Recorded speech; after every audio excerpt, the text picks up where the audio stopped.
Hello. Thanks for joining us in congratulating Chelsea Manning on winning the Sam Adams Award for Integrity and Intelligence. The Sam Adams Associates tonight will be discussing the merits of Chelsea Manning's revelations and how she came to be selected for the award.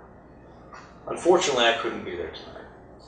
I'm going to comment generally on an issue that she raised to public prominence that's very important but less well acknowledged. That issue is overclassification. Overclassification, where the government uses the state secrets privilege to withhold information from the public that's not related to national security and is otherwise unjustified, has become a serious problem.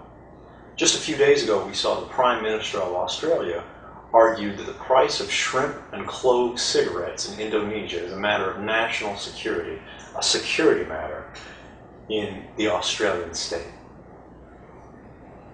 In the last year, the White House told us that 95 million records have been created, classified, and withheld from the public in the year 2012. That's more than any other year on record and shows a trend where the government is withholding more secrets than ever.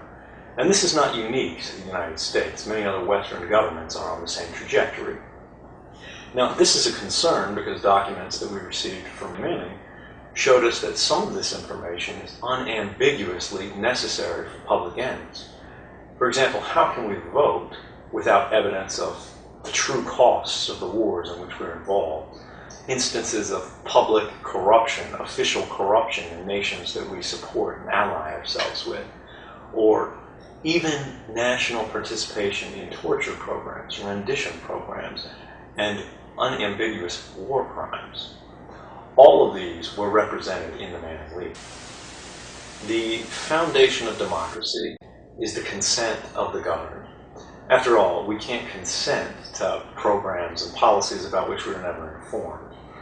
When we follow this to its logical conclusion, we see a corollary, which is that the decline of an open government, the decline of democracy, begins when the domain of government expands beyond the borders of its public's knowledge.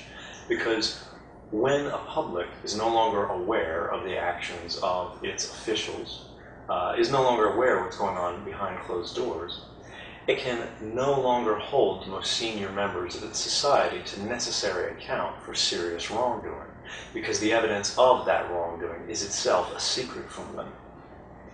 Now, I believe we have to remember that the distinguishing strength of democracy is self-correction, that no matter how bad things get, the public, in partnership with a free press, can detect and correct the mistakes of policy by well-intentioned but misguided officials. It's this self-correcting, self-determining form of unapologetically American government in which Chelsea Manning so valuably participated. And it is for this extraordinary act of public service at an unbelievable personal cost for which we grant this award and our moral sanction to Chelsea Manning. Thank you.